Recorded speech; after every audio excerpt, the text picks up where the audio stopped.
कल दिन सोमवार को कांग्रेस नेता राहुल गांधी के जन्मदिन के अवसर पर युवा कांग्रेस के द्वारा बक्सर जिला में जनसंपर्क पद यात्रा निकाला गया। यह यात्रा रामरेखा घाट से शुरू होकर पूरे बक्सर शहर में चली, फिर डुमरांव शहर में प्रवेश करते हुए स्टेशन से बिहार युवा कांग्रेस के प्रदेश उपाध्यक्ष आशुतोष कुमार त्रिपाठी के नेतृत्व में यह यात्रा स्टेशन रोड होते हुए चौक रोड के रास्ते स्थानीय राजगढ़ चौक पर आकर वहां एक सभा की गई और सभा के बाद इस यात्रा की समाप्ति की घोषणा की गई। विश्वामित्र महामुनि विश्वामित्र भगवान वामन की जन्मस्थली और एक ऐतिहासिक धरती जिसका विश्व के कीर्तिमान में एक अलग स्थान है। उस धरती से जिसका पौराणिक इतिहास है, जिसका आध्यात्मिक इतिहास है, वहां के रामरेखा में घाट मंदिर से हम लोगों ने आज यात्रा की शुरुआत की।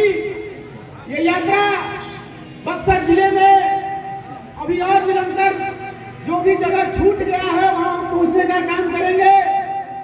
सबसे पहले मैं इस मंच पर उपस्थित युवा कांग्रेस के तमाम नेता, मंच पर उपस्थित हमारे सभी अभिभावकगण और आप सभी देवता रूपी जनता और युवा कांग्रेस के कार्यकर्ता और छूटे हुए हमारे मुंह से जो भी अभिनंदन में अभिवादन में छूट गए हो, छूटे हुए सब जी,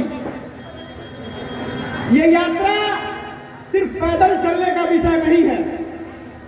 ये यात्रा सिर्फ चल के फोटो खिंचाने, झंडा लहराने और अपनी टीआरपी बढ़ाने का विषय नहीं है। ये यात्रा विषय ये है कि इस देश में शिक्षा, हमारे बुजुर्ग कहा करते थे, शिक्षा वो शेरनी का दूध है जो पिएगा वो कहीं भी दहाड़ेगा।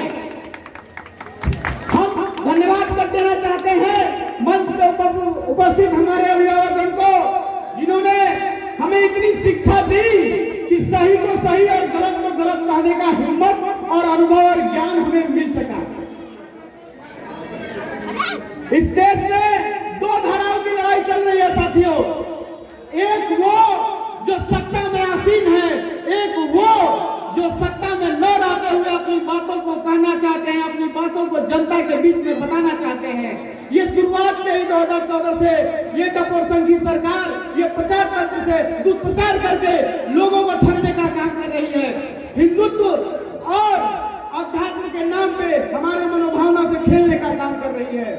देश के अहम मुद्दे बेरोजगारी, महंगाई, भ्रष्टाचार, भूखमरी, गरीबी से हटना चाहती है।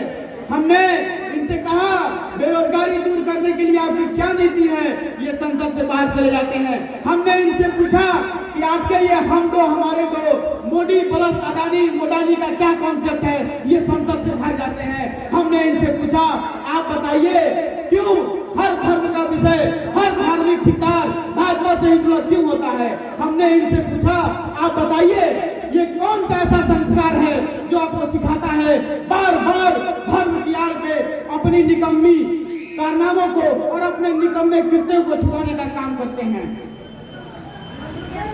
तो ये पहले पत्रकारिता, कार्यपालिका, अब न्यायपालिका का दुरुपयोग करके आपने देखा होगा किस तरह से हमारे नेता की सदस्यता छीन ली गई। देश के इतिहास में याद रहे, देश के इतिहास में मानहानि केस का सबसे बड़ा सजा भोगने वाला और सजा पाने वाला कोई व्यक्ति है तो देश का नेता राहुल गांधी है।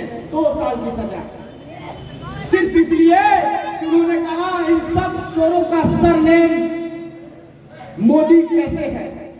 बताइए, जब इन सब चोरों का सरनेम मोदी कैसे है, इस सवाल पे 2 साल की सजा, तो यही मोदी जी कहते हैं बेटी पढ़ाओ और बेटी, तो उसमें तो फांसी हो जानी चाहिए।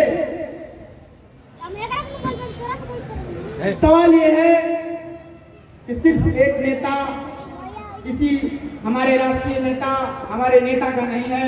आज घटना उनके साथ हुई है, कल किसी और के साथ होगी और लोकतंत्र को, संवैधानिक मूल्यों को कुचला जाएगा और ये कुचलते हुए अपने मनोवादी विचार को आगे बढ़ाएंगे और अपने इच्छाधारी हिंदुत्व संस्कार को हम पे थोपेंगे।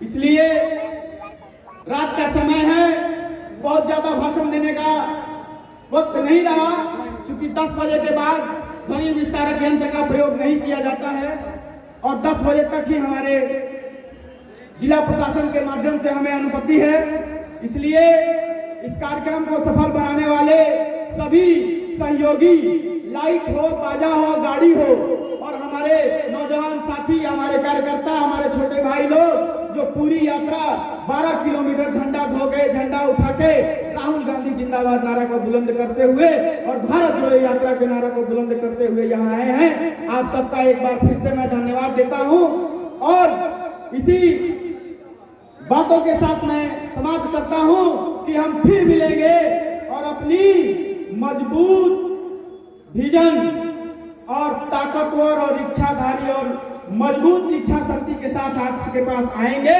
क्योंकि आने वाला समय 2024 पूरा देश चुनाव के लिए जाने वाला है और हम लोग भी राजनीतिक दल के लोग हैं तो चुनाव में आएंगे ही, क्योंकि हम तो कोई सामाजिक संगठन वाले हैं नहीं कि सामाजिक संगठन के नाम पे राजनीतिक ठेका ले ले।